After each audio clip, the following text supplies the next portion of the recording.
రమ్య హత్య కేసుకు సంబంధించిన బ్రేకింగ్ అప్డేట్ చూస్తున్నాం. సంగారెడ్డి జిల్లాలో జంట ఆత్మహత్య కేసులో యువతి మృతి చెందడంలో ప్రియుడు పాత్ర ఉన్నట్టుగా పోలీసులు నిర్ధారణకు వచ్చారు. రమ్య ఇంట్లో ప్రవీణ్ తో పెళ్లికి ఆమె పేరెంట్స్ ఒప్పుకోలేదు. ఆ తర్వాత వారం రోజుల నుంచి ప్రవీణ్ ఫోన్ కి రమ్య స్పందించలేదు. దీంతో తనకి దక్కని రమ్య మరొకరికి కూడా దక్కకూడదనే ఉద్దేశంతోనే ప్రవీణ్ హత్య చేశాడు. కత్తితో ప్రేయసిని పొడిచి చంపేశాడు. ఆ తర్వాత తాను కూడా పొడుచుకున్నాడు. త్రుటిలో ప్రాణాపాయం నుంచి తప్పించుకున్నాడు. ప్రస్తుతం ప్రవీణ్ ఆరోగ్య పరిస్థితి నిలకడగా ఉంది.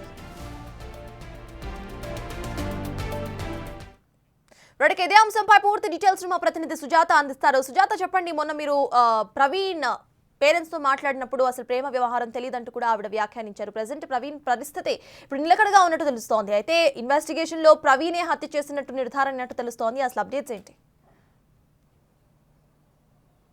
ఆర్సీపురం యువతి హత్య కేసులో ప్రధాన నిందితుడిగా అటు ప్రవీణ్ ఉన్నట్లు పోలీసులు నిర్ధారించారు. నిన్న పోలీసులు ప్రవీణ్ని విచారించినటువంటి నేపథ్యంలోనే తను గత కొన్ని సంవత్సరాల నుంచి రమ్యని ప్రేమిస్తున్నాను, రమ్య ఇంట్లో కూడా 6 నెలల క్రితం ఆ ప్రేమ వ్యవహారం చెప్పాము, రమ్యని పెళ్లి చేసుకుంటానని కుటుంబ సభ్యులను అడిగినప్పుడు వాళ్ళు నిరాకరించడంతో పాటు వెంటనే రమ్యకి వేరే సంబంధాలు చూస్తున్నట్లు నాకు తెలిసింది. రమ్య నా ఫోన్కి స్పందించకపోవడంతోనే డైరెక్ట్గా ఇంటికి వెళ్ళి తనతో మాట్లాడదాం అనుకున్నాము. కానీ తాను కూడా మా తల్లిదండ్రులు చెప్పినటువంటి వాళ్ళనే పెళ్లి చేసుకుంటాను అని చెప్పి నా ప్రేమ వ్యవహారాన్ని నిరాకరించడంతోనే తను ముందుగానే ప్రవీణ్ తనకి దక్కనటువంటి రమ్య ఎవరికి దక్కొద్దు అని చెప్పేసి తన వెంటనే కత్తి తీసుకువెళ్ళాడు.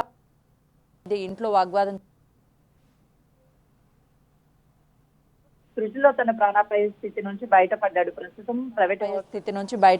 ప్రస్తుతం ప్రైవేట్ హాస్పిటల్లో చికిత్స కొనసాగుతుంది. కానీ ప్రవీణ్ గత కొన్ని సంవత్సరాల నుంచి అంటే వాళ్ళ తల్లిదండ్రులకి వాళ్ళ నాన్న చనిపోయిన తర్వాత తల్లి వేరేగా ఉండడము, ప్రవీణ్ తన అన్నతో కలిసి హైదరాబాద్లో నివాసం ఉంటున్నాడు. తన తల్లితో కూడా టచ్లో లేడు. కానీ చివరిగా కాల్ చేసి అమ్మ నాకు ప్రాణభయం ఉంది, నాకు భయం వేస్తుంది అని చెప్పేసి తన తల్లితో చెప్పినట్లుగా కూడా నిన్న బిగ్ టీవీతో ప్రవీణ్ తల్లి మాట్లాడుతూ ప్రవీణ్ మాట్లాడినటువంటి చివరి మాటలన్నీ కూడా మాట్లాడింది. కానీ ప్రవీణ్ వేరే వారిని హత్య చేసేంత క్రూరంగా లేడు, తను చిన్నప్పటి నుంచి కూడా ఎంతో గారాభంగా పెంచుకున్నాను అని చెప్పేసి తల్లి చెప్తుంది. కానీ ఇటు మొదటి నుంచి రమ్య కుటుంబ సభ్యులు కుట్రపూరితంగానే రమ్యని హతమార్చాడు అని చెప్పేసి వాళ్ళ తల్లిదండ్రులు ఆరోపిస్తున్నారు. అయితే నిన్న ఇన్వెస్టిగేషన్లో భాగంగానే ప్రవీణ్ దగ్గర నుంచి అన్ని వివరాలని పోలీసులు రాబట్టినటువంటి నేపథ్యంలోనే నాకు దక్కనటువంటి రమ్య ఎవరికి దక్కొద్దు అని చెప్పేసి ఇద్దరం చచ్చిపోవాలి, రమ్యని చంపేసి నేను చనిపోవాలని నిర్ణయం తీసుకున్నాను. కానీ రమ్య చనిపోయిన తర్వాత నేను కత్తితో దాడి చేసుకున్నప్పుడు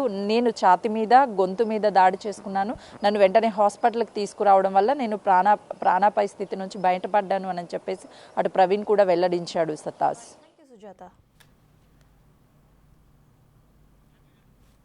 థ్యాంక్ యూ సుజాత.